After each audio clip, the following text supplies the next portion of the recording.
बहुत हुआ सामान बेटा, बहुत हुआ सामान, बहुत हुआ सामान। नमस्कार। बंगाल बंगाल बंगाल, जो न्यूज़ चैनल खोलो उसी में बंगाल, जहां पर जाओ वहीं पर बंगाल। ऐसा लग रहा है कि हिंदुस्तान के बाकी दूसरे स्टेट में कुछ हो ही नहीं रहा है, जो कुछ हो रहा है सिर्फ बंगाल में हो रहा है। और जिसके मुंह में जो आ रहा है वो बोला जा रहा है। दीदी कह रही खेला हो बे, खेला हो बे। और बीजेपी वाले देखो 250 लोग लेकर के बंगाल में बैठे हैं और वो बोल रहे हैं मेला हो बे, मेला हो बे। मतलब ऐसा लग ही नहीं रहा है कि बंगाल में चुनाव चल रहा है, ऐसा लग रहा है कि धर्म युद्ध हो रहा है। इधर देखो कुछ लोगों को जय श्री राम, जय जय श्री राम। दूसरी तरफ कोई माइक के सामने चंडी पाठ करने में लगा हुआ है, कोई अपना गोत्र बता रहा है। बताइए। वैसे एक बात तो मतलब साफ हो गई है, जिस दिन ममता दीदी ने चंडी पाठ किया था उसी के दूसरे दिन उनकी टांग टूट गई। मतलब इससे ये तो साफ हो गया है कि बंगाल में अगर आपको अपनी हड्डी सलामत रखनी है तो जय श्री राम बोलना ही पड़ेगा। चंडी पाठ करने से भला नहीं होगा। देखिए, हर न्यूज़ चैनल, पूरी केंद्र सरकार बंगाल में पड़ी हुई है। मतलब बाकी देश में कोरोना देखो फैल रहा है, बेरोजगारी, लोगों के दुकान धंधे फिर से बंद हो रहे हैं, किसी को कोई फिक्र ही नहीं, किसी बात का कोई जिक्र ही नहीं। अच्छा, जब मैं ये बोलता हूं तो लोग मुझे बोलते हैं भाई इसमें कॉमेडी कहाँ है।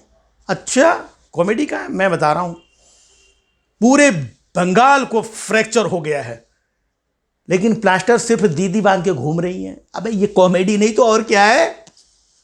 और वो देखो मनोज तिवारी दिल्ली में बीजेपी की लुटिया डुबो करके आ गए और बंगाल में आकर के सोच रहे हैं, कह रहे हैं कि इस बार बंगाल में 250 सीटों पे भारतीय जनता पार्टी विजयी होगी। अबे ये कॉमेडी नहीं तो और क्या है? मोदी जी का भाषण आपने सुना होगा, सुना कि नहीं सुना? दे दे, अरे दे दे, दे दे। ये कॉमेडी नहीं तो और क्या है?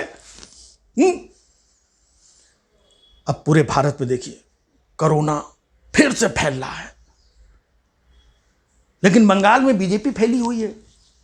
कहीं पर भी आप जाइए, बिना मास्क के 1500 रुपए का जुर्माना वसूला जा रहा है। लेकिन बंगाल में देखो बिना मास्क के लोग चिपक चिपक के रैली रैली खेल रहे हैं। अब ये कॉमेडी नहीं तो और क्या है। वैसे इस बार का जो इलेक्शन है बंगाल का, वो बड़ा शिक्षाप्रद है।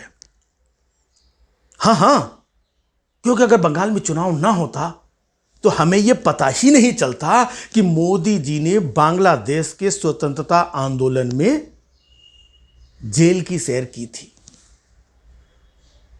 जेल गए थे भाई मोदी जी, वो भी बांग्लादेश के लिए। अब बताइए, जेल गए तो गए, अब विरोधियों को यह बात भी हजम नहीं हो रही है, उस पर भी उंगली उठा रहे हैं। अरे नालायकों, विरोधियों, कुछ लोग तो इस देश में ऐसे भी थे जो अपने देश की आज़ादी के लिए भी नहीं लड़े थे, उसके लिए भी जेल नहीं गए थे। मोदी जी को देखो, पड़ोसी देश की आज़ादी के लिए भी वो जेल गए थे। कितने महान व्यक्तित्व हैं वो। विरोधियों, उनके ऊपर उंगली उठाते हो? मामूली काम नहीं है दूसरे देश के लिए जेल जाना। और मोदी जी ने बताया कि जब वो जेल गए थे तब उनकी 20-22 साल की उम्र रही होगी। बताइए, 20-22 साल के बच्चे को कांग्रेस ने वो टाइम पे जेल में डाल दिया था, शर्म नहीं आई कांग्रेसियों? अभी जब मोदी सरकार ने एक 20-22 साल की बच्ची को, दिशा रवि को जेल में डाल दिया था, तब सारे विरोधी बड़ा बिलबिला रहे थे। अरे नालायकों, मोदी जी पे उंगली उठाते हो, उनसे तो हमें प्रेरणा लेनी चाहिए कि एक बच्चा बचपने में, बताइए, बेचारा चाय बेच रहा था, भीख मांग रहा था, जेल जा रहा था, इतना सब करने के बावजूद भी उसने पॉलिटिकल साइंस में एमए भी कर लिया। कितनी बड़ी बात है। तो इन बातों से हमें प्रेरणा लेनी चाहिए। और तुम लोग नालायकों, हाँ? उन पे उंगली उठाते हो, शर्म नहीं आती है? इतने महान व्यक्तित्व पे उंगली उठाते हो। आज क्या लगता है कि मोदी जी ये जो असम, बंगाल, ढाका दिन रात जो भटक रहे हैं, किस लिए भटक रहे हैं? वोट के लिए भटक रहे हैं। यही लगता है ना तुमको? अरे वो देश के लिए भटक रहे हैं, देश के लिए। वैसे चुनाव प्रचार के लिए मेरा मानना है कि दूसरे देश में नहीं जाना चाहिए। अब देखो, डोनाल्ड ट्रंप अमेरिका छोड़ के हिंदुस्तान में चुनाव प्रचार करने के लिए आया था, बेचारे का क्या हुआ? नहीं, मोदी जी बांग्लादेश प्रचार करने थोड़ी गए थे।